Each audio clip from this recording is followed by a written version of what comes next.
Hey everybody, Al Puglisi Trains, coming to you tonight from the Pugsburg Railroad in Ellicott City, my railroad. This is my HO railroad. It's not coming down. I'm not getting out of HO scale.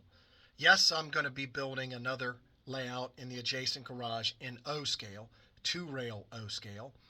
Now, high rail scale, 2-rail scale, very similar. They're both O scale. There's a little bit of differences between the two, but this video is going to be discussing some of the common myths of modeling in O scale or high rail scale.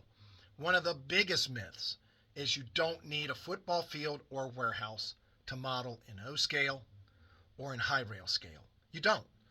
This layout here is pretty good size. And look, I'm not saying that you can do a lot more with HO. I'm not saying you can't. And you can do a lot more with N scale in a given space. Again, I'm not discounting that. What I'm talking about though is in O scale, you don't need a football field or a warehouse. I went over a fellow's house a few years ago that had a Norfolk and Western layout, big steam, double track main, huge curves, turntable, the whole 9 yards, and a basement significantly smaller than this. And it knocked my socks off. Unfortunately, the layout was tore down.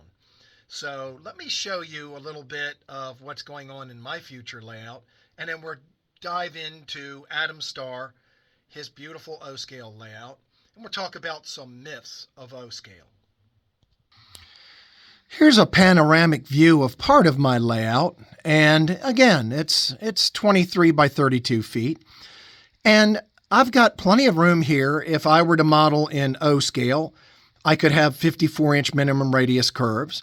I wouldn't be able to have as many buildings, but I still would be able to have the big scenery, the floor to ceiling scenery, bridges, and all kinds of stuff going on. I just wouldn't be able to have as many buildings.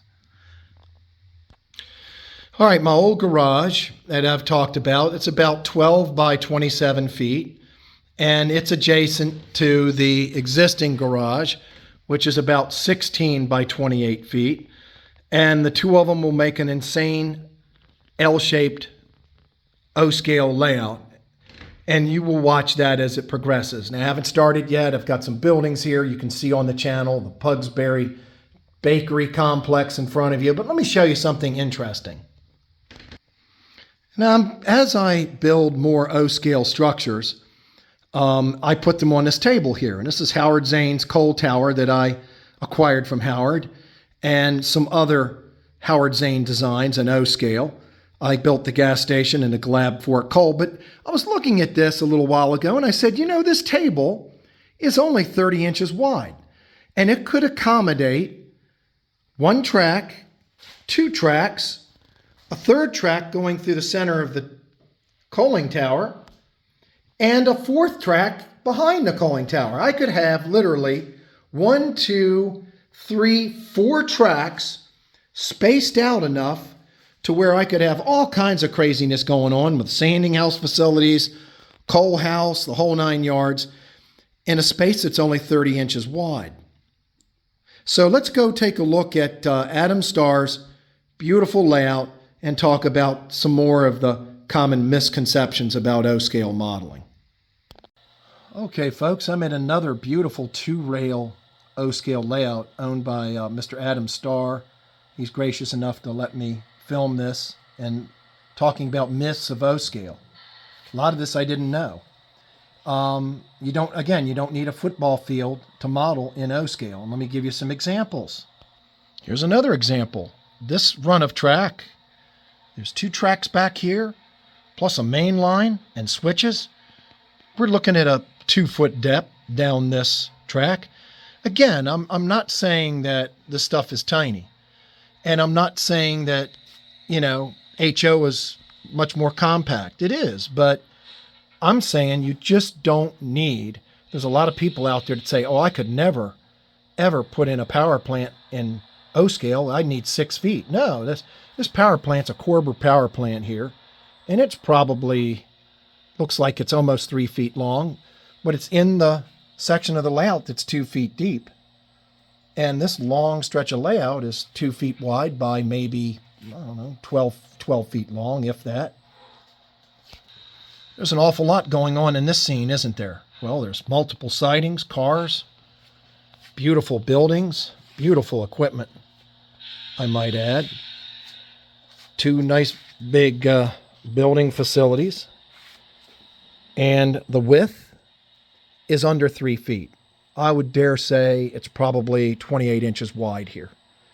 And the length between the end here and the end of this boxcar, this B&O wagon car, we're probably looking 3 feet. So in a space of about 28 by, I'd say maybe 40 inches, look at all the action you can squeeze in. Here's a beautiful town. Little town scene here. Trees, town, coming across, coming across, coming across. Again, in HO scale, it would be smaller. I'm not saying it's not.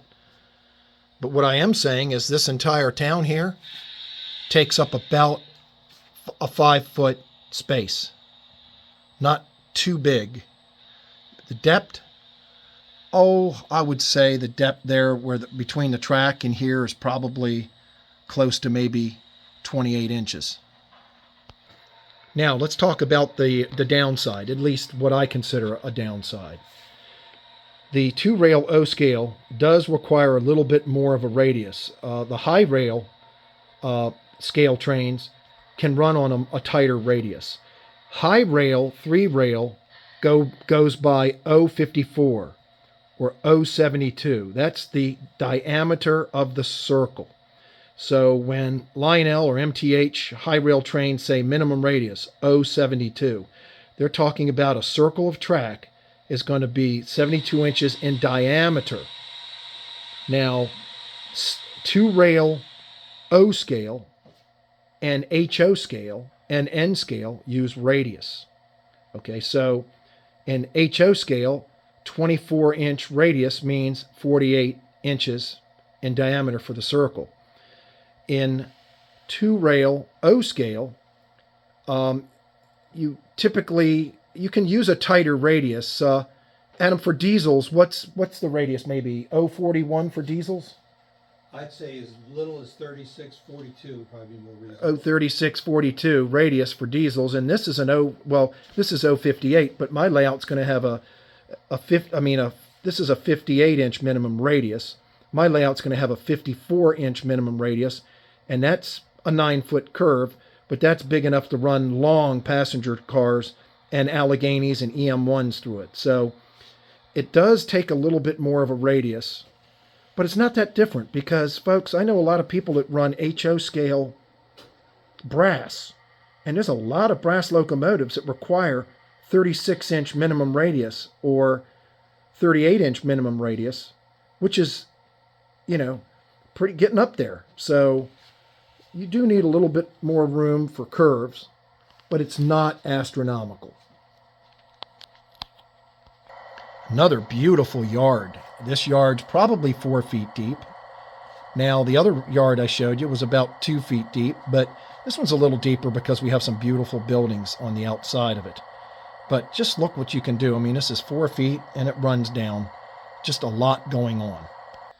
Folks, here's another section I wanted to show you, again on Adam Starr's layout. This is a big coal tower. I'm using a pun. I'm using the word big, and here this video is you don't need huge amounts of space.